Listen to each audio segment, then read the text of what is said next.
Welcome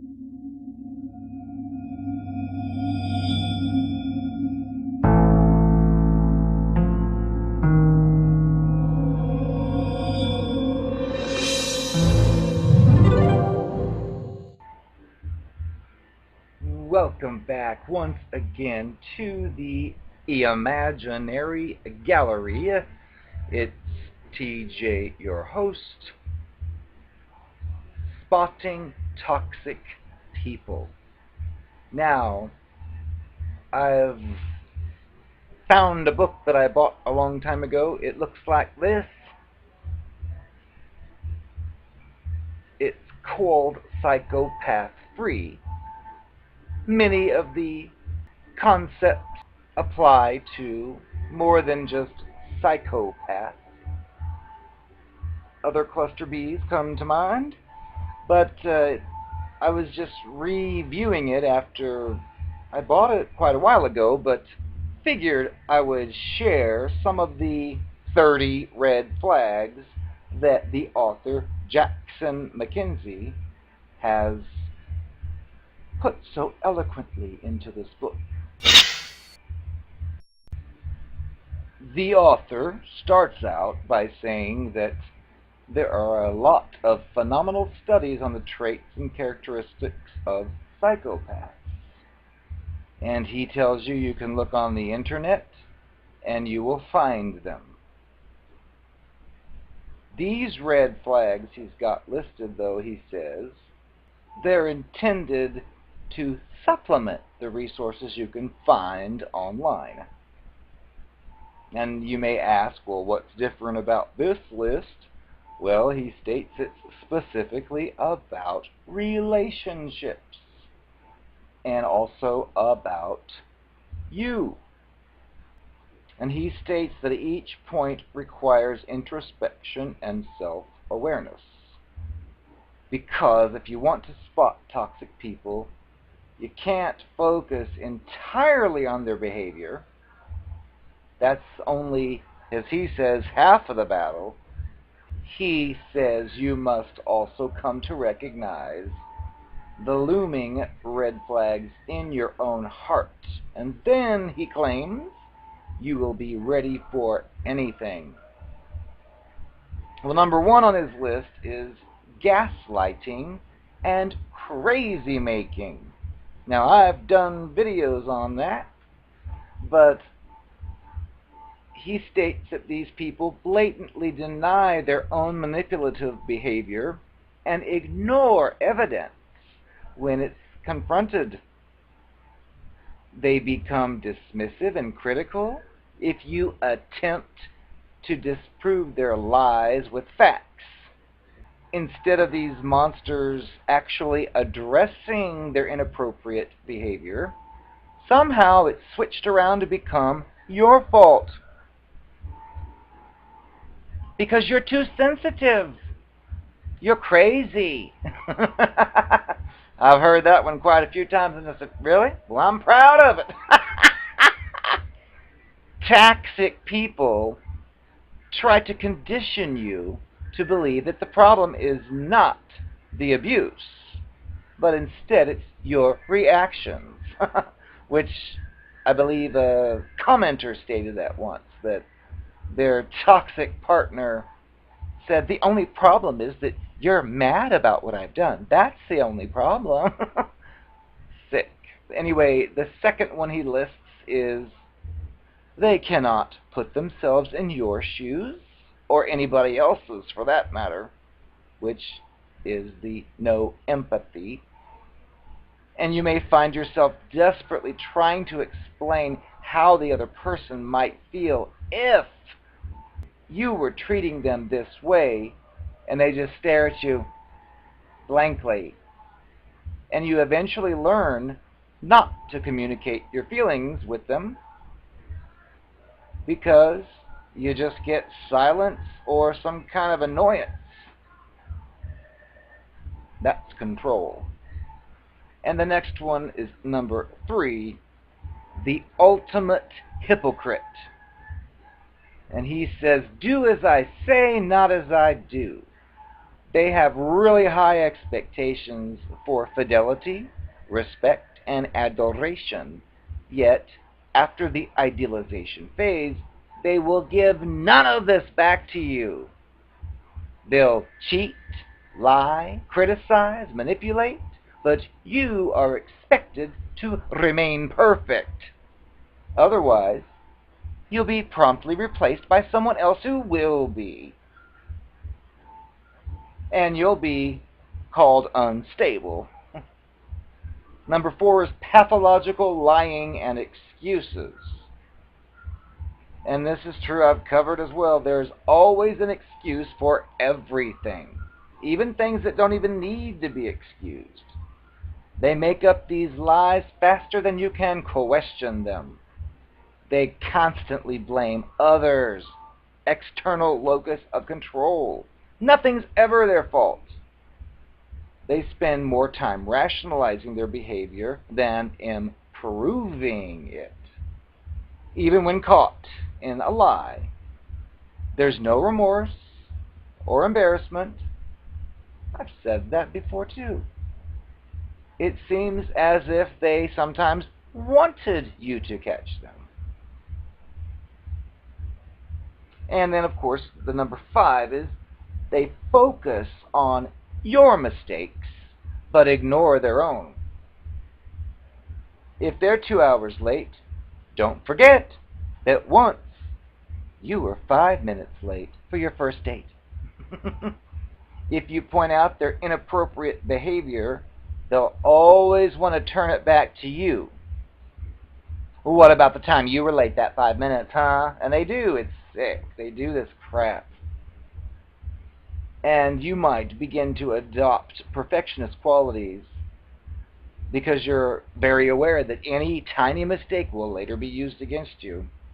Number 6 is, and this is one I've brought up before that comes up everywhere cluster B related, which is a clue you're dealing with a monster. It's you find yourself explaining the basic elements of human respect to a full-grown man or woman. And he states that normal people understand fundamental concepts like honesty and kindness. Psychopaths, or cluster B monsters, often appear to be childlike and innocent. But don't let that mask fool you.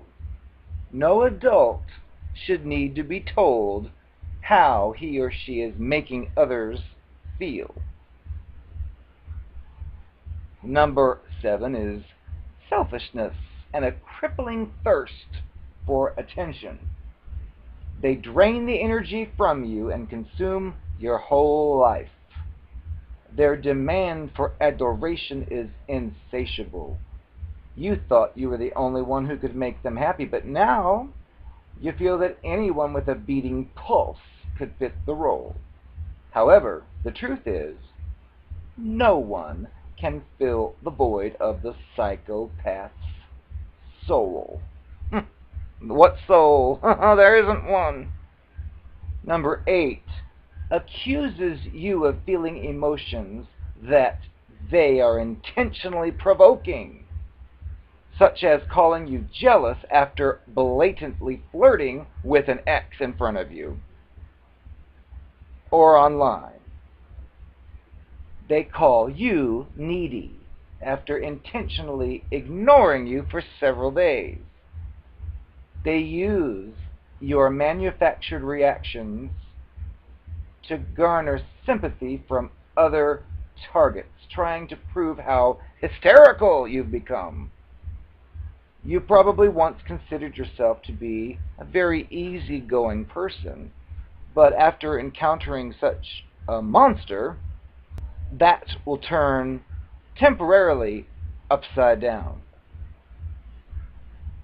Number 9 is you find yourself playing detective. It's never happened in any other relationship, but suddenly you're investigating the person that you once trusted unconditionally. If they're active on Facebook, you start scrolling back years on their posts and albums. Same with their ex. You're seeking answers to a feeling you just cannot quite explain. Number 10. You are the only one who sees their true colors. No matter what they do, they always seem to have some kind of fan club cheering them on. This psychopath uses other people for money, resources, and attention. But the fan club won't notice because this person strategically distracts them with shallow praise. Psychopaths are able to maintain superficial friendships far longer than relationships. 11 is you fear that any fight could be your last. Normal couples argue to resolve issues, but psychopaths make it clear that negative conversations will jeopardize the relationship, especially ones regarding their sick behavior. Any of your attempts to improve communication will typically result in the silent treatment. You then apologize and forgive quickly, otherwise, you know that they'll lose interest in you. And number 12 is you slowly and steadily erode your boundaries, because these monsters criticize you with a condescending, joking sort of attitude. They smirk when you try to express yourself. Teasing becomes the primary mode of communication in your relationship. They subtly belittle your intelligence and abilities. If you dare to point this out, they'll call you sensitive and crazy. You might begin to feel resentful and upset, but you learn to push away those feelings in favor of maintaining the peace.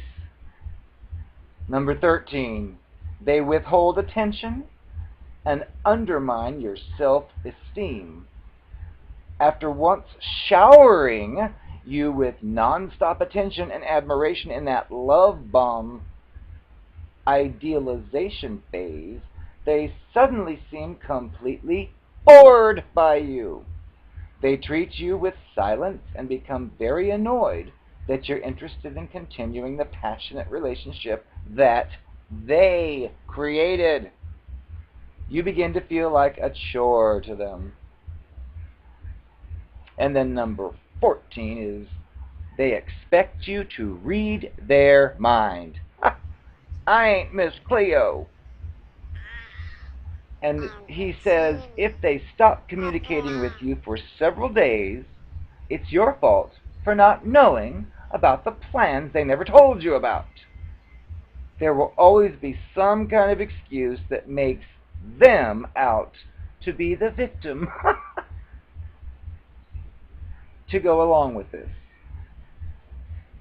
They make important decisions about the relationship, and they inform everyone except you.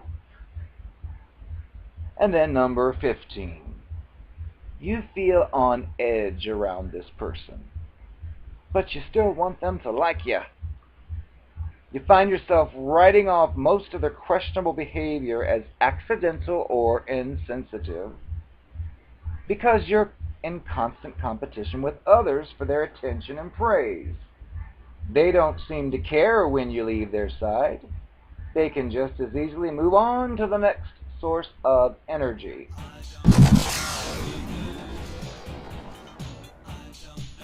What is wrong with you anyway? Don't you know how to keep yourself a good man when you have one? My panties being in his briefcase was a clearly innocent mistake. I don't know why you would suspect I would have any interest in him at all, but it was all a mistake. Get over it. He tells me you're not speaking to him anymore. Well, honey, you're making a mistake. You got yourself a good man. You need to keep him because I haven't touched him. I have moral standards.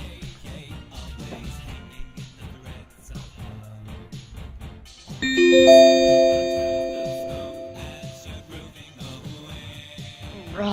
if you remember the first night we met, I was trying to flee from an abusive ex. Remember? You bought it, didn't you? Well, the truth was, remember? When I told you about how abusive he was and the things he did to me? And remember how I told you he was a loser? He didn't even have a job? Well, that played a part in why I targeted you. Which, of course, I would never have told you at the time. Instead, I translated that into, oh, I love your eyes. Oh, you have such a beautiful smile. Oh, you're so entertaining, and so on, and you were pulled in by that spell, which was magic, and obviously it worked, until at least I was through with you. But I asked you questions here and there, which told me that you were employed, and you were employed full time. And quite frankly, my abusive boyfriend and I actually hadn't broken up yet. I was just scouting out new recruits before I made the move. And I just tell people that story and hope one comes along who does have a job and who will be able to support my needs. So that was the first part of why I targeted you. Well, because you had a job. And I tried not to ask directly, but I listened and I heard. And you had a job, so you were prime target.